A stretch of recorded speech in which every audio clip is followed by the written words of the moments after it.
വർഷമായിട്ട് വന്ന ഈ ഭരണസമിതി കഴിഞ്ഞ പദ്ധതികൾ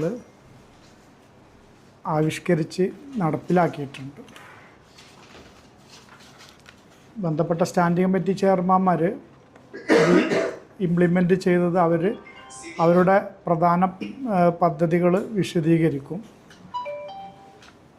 പ്രധാനമായിട്ടുള്ള കാര്യങ്ങൾ നിങ്ങളുടെ അടുത്ത് വികസന പദ്ധതിയായിട്ടും ഉണ്ട്. ഇപ്പോഴത്തെ സാഹചര്യങ്ങളൊക്കെ നിങ്ങൾക്കറിയാം. ഞങ്ങൾ ഭരണസമിതി വന്നതിന് ശേഷം ഏകദേശം 2 വർഷത്തോളം ഞങ്ങൾക്ക് കാര്യമായിട്ടുള്ള പ്രവർത്തനങ്ങളൊന്നും നടത്താനും കഴിഞ്ഞിട്ടില്ല. കാരണം നിങ്ങൾക്കറിയാം, കോവിഡ് വാക്സിനേഷന്, അതിൻ്റെ പ്രതിരോധ പ്രവർത്തനങ്ങൾ ഒക്കെ ആയിട്ടായിരുന്നു കൗൺസിലർമാരും ഞങ്ങളൊക്കെ സ്റ്റാൻഡിംഗ് കമ്മിറ്റി ചെയർമാന്മാരും ഒക്കെ അതിന് പ്രാമുഖ്യം നൽകിയിട്ട് തന്നെയായിരുന്നു 1.5 വർഷത്തിലധികം കടന്നുപോയത്. അതിനുശേഷമുള്ള വാർഷിക പദ്ധതിയിലാണ് നമുക്ക് പ്രാധാന്യമായിട്ടും നഗരസഭയുടെ തനത് ഫണ്ടുകൾ നഗരസഭയ്ക്ക് കിട്ടാൻ കഴിയാവുന്ന രീതിയിലുള്ള പ്ലാൻ ഫണ്ട്, SC വിഭാഗങ്ങൾക്കായിട്ടുള്ള ഫണ്ട്, കേന്ദ്ര ഗവൺമെൻറ്റിൽ നിന്നും കിട്ടാവുന്ന പരമാവധി ഫണ്ടുകൾ, അമൃത് പദ്ധതിയിൽ മാത്രമായിട്ട് കുടിവെള്ളം, അതുപോലെ പൊതു കുളങ്ങൾ, പാർക്കിന്, അങ്ങനെയുള്ള ഓരോ വിഭാഗത്തിനും നീക്കിവെക്കുന്ന ഓരോ തുകയും നഗരസഭയ്ക്ക് നഷ്ടം വരുത്താത്ത രീതിയിൽ യഥാസമയം പ്രൊജക്റ്റുകളൊക്കെ സമർപ്പിച്ച് അത് വാങ്ങിയെടുക്കുന്നതിന് വേണ്ടിയിട്ട് ഈ ഭരണസമിതി മുൻപന്തിയിൽ നിന്നതുകൊണ്ടാണ് പിന്നീടുള്ള വർഷങ്ങളിൽ നമുക്കൊരു കുതിച്ച് ചാട്ടം നടത്താൻ കഴിഞ്ഞത്.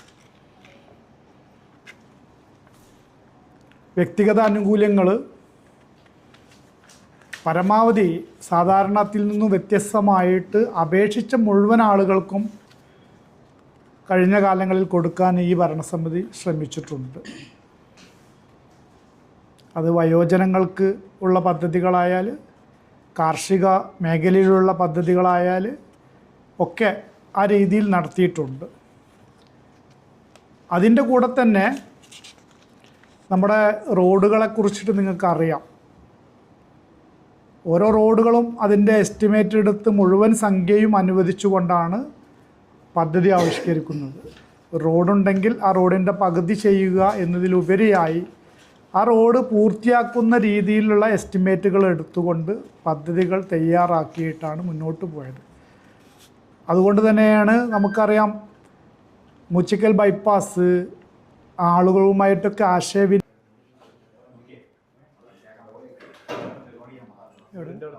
അപ്പോൾ വന്നിക്കണം. 5 മിനിറ്റല്ലേ ഉള്ളൂ. ആ തദ്ദേശത്തിൻ്റെ ഏറെ എത്ര ഉണ്ട്?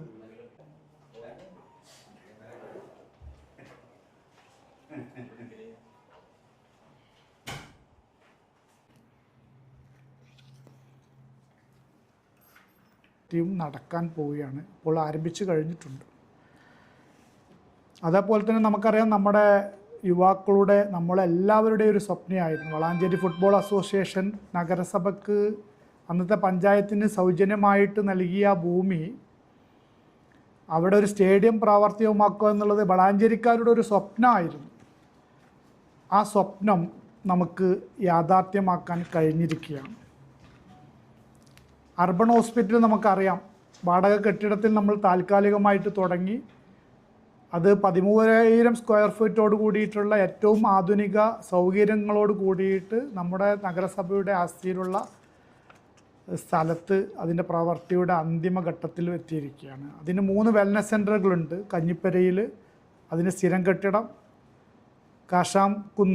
കാട്ടിപ്പരുത്തി കാശാംകുന്നിൽ അതിൻ്റെ സ്ഥിരം കെട്ടിടം, അതുപോലെ തന്നെ കാർത്തലയിലെ സബ് സെൻറ്റർ, ജില്ലയിൽ തന്നെ അല്ലെങ്കിൽ സംസ്ഥാനത്ത് തന്നെ ഏറ്റവും വലിയ സബ് സെൻറ്റർ, ഏറ്റവും സൗകര്യത്തോടു കൂടിയിട്ടുള്ള സബ് സെൻറ്റർ കാർത്തലയിൽ വരുന്നു.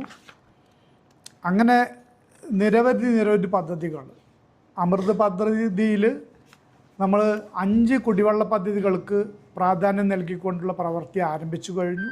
അതോടൊപ്പം റിപ്പയറുകളോ കാര്യങ്ങളോ വരികയാണെങ്കിൽ പ്രൈവറ്റ് പാർട്ടി തന്നെ നേരാക്കി തരണമെന്നുള്ള കാര്യം.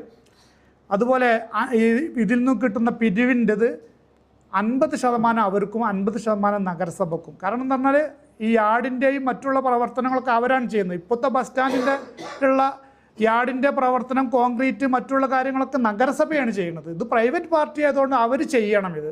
അതുകൊണ്ട് അതിലേക്ക് കൂടിയിട്ട് ബസ്സിൻ്റെ പിരിവിൽ നിന്നും അതുപോലെ കൺഫർ സ്റ്റേഷൻ്റെ പിരിവിൽ നിന്നും കിട്ടുന്ന വരുമാനം 50% അവർക്ക് കൊടുക്കാം. പക്ഷേ ടെൻഡർ നടപടികളൊക്കെ നഗരസഭയാണ് ചെയ്യുക. മറ്റത് അവർ ചെയ്തിട്ടുണ്ടെങ്കിൽ അവർ പറയും 1000 രൂപയെ കിട്ടിയുള്ളൂ, 500 രൂപ നിങ്ങൾക്ക് എന്ന് പറഞ്ഞിട്ട് വരും.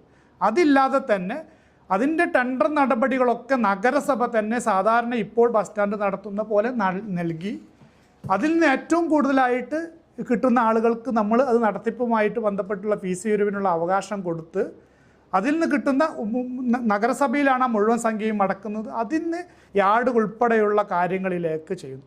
പിന്നെ ഇത് വെള്ളവും ഈ പ്രൈവറ്റ് പാർട്ടിയുമായിട്ട് നഗരസഭ ഉണ്ടാക്കുന്ന കരാറിൽ വെള്ളവും അതുപോലെ തന്നെ പിന്നെ അതിലെ കറണ്ട് ചാർജും നഗരസഭ അടക്കണം എന്നുള്ളതാണ് പ്രൈവറ്റ് പാർട്ടിയോടുള്ളത്. പക്ഷേ നഗരസഭ ടെൻഡർ വിളിക്കുന്ന സമയത്ത് ആരാണോ ടെൻഡർ എടുക്കുന്നത് അവരടക്കണമെന്നാണ്. അവരുമായിട്ട് നഗരസഭ കരാറെടുക്കും.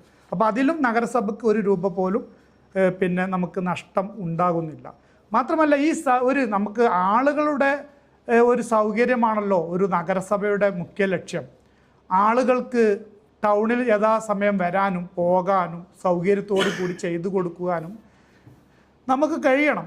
അന്നത്തെ ഭരണസമിതി, പഞ്ചായത്തിൻ്റെ ഭരണസമിതി അത് ചെയ്തു. അന്ന് അത് ചെയ്ത് പ്രാവർത്തികമാക്കിയിരുന്നെങ്കിൽ തീർച്ചയായിട്ടും നമുക്ക് ഇന്നത്തെ ഈ പ്രപ്പോസലിനെ കുറിച്ചിട്ട് ആലോചിക്കേണ്ടതായിട്ട് പോലും വരുന്നില്ലായിരുന്നു. പക്ഷേ അന്ന് 3 പ്രപ്പോസലുകളുണ്ടായിരുന്നു.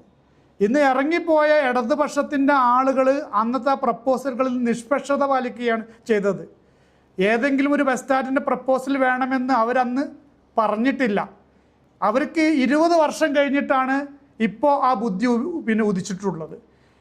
ഇന്ന് ഈ കാണിക്കുന്ന കാട്ടിക്കൂട്ടുന്ന പേക്കൂത്തുകൾക്ക് അവർക്ക് ബോധോദയം വരിക ഇനിയും 20 വർഷം കഴിഞ്ഞാലേ അവർക്ക് വരികയുള്ളൂ. അപ്പോൾ നഗരസഭയെ സംബന്ധിച്ചിടത്തോളം ഈ നഗരസഭയെ ഇത്തരം വികസന പ്രവർത്തനങ്ങളൊക്കെ മുന്നോട്ട് പോകും. നിങ്ങൾക്കറിയാമല്ലോ, ഞങ്ങൾക്കറിയാം, ഞങ്ങളെ രാഷ്ട്രീയ പാർട്ടികൾ എന്ന നിലക്ക് മുസ്ലിം ലീഗും കോൺഗ്രസിൻ്റെയും പ്രതിനിധികളാണ്. ഞങ്ങളെ പാർട്ടിയുടെ പ്രതിനിധികൾ മാത്രമല്ല ഈ ഭരണസമിതിയുടെ നേട്ടങ്ങളെയും പ്രവർത്തനങ്ങളെയും പിന്നെ നല്ലത് എന്ന് പറയുന്നത്. ഈ വളാഞ്ചേരിയിലുള്ള ഈ പാർട്ടിയിലും ഒന്നും പെടാത്ത അല്ലെങ്കിൽ ഇടതുപക്ഷത്തോട് അനുഭാവമുള്ള ആളുകൾ പോലും ചെയ്ത നല്ല പ്രവർത്തനങ്ങൾക്ക് നല്ല നന്ദി വാക്ക് ഞങ്ങളോട് പറയുന്നുണ്ട്. അതുതന്നെയാണ് ഒരു പൊതുപ്രവർത്തകന്മാർ എന്ന നിലയിൽ ഞങ്ങൾക്കുള്ള പ്രചോദനം. തീർച്ചയായിട്ടും ഇതിലൊക്കെ വരുമ്പോൾ മാത്രമല്ല, നിങ്ങൾ പത്രപ്രവർത്തകന്മാരാണ്. നിങ്ങൾ പല രീതിയിലുള്ള അന്വേഷണങ്ങളും കാര്യങ്ങളൊക്കെ നടത്തുകയാണ്. നിങ്ങളിവിടെ സമീപ പ്രദേശങ്ങളിലുള്ള ഓരോ ബസ് സ്റ്റാൻഡുകൾ വന്നിട്ടുള്ളത് എങ്ങനെയാണ് എന്നുള്ളത് നിങ്ങൾ പരിശോധിക്കണം. പ്രധാന കാര്യങ്ങൾ പറയുകയാണെങ്കിൽ ഇവിടെ നിങ്ങൾക്ക് നീറ്റു പോകാൻ കഴിയില്ല. അതുകൊണ്ട് അവർ പ്രധാനപ്പെട്ട കാര്യങ്ങൾ പറഞ്ഞു.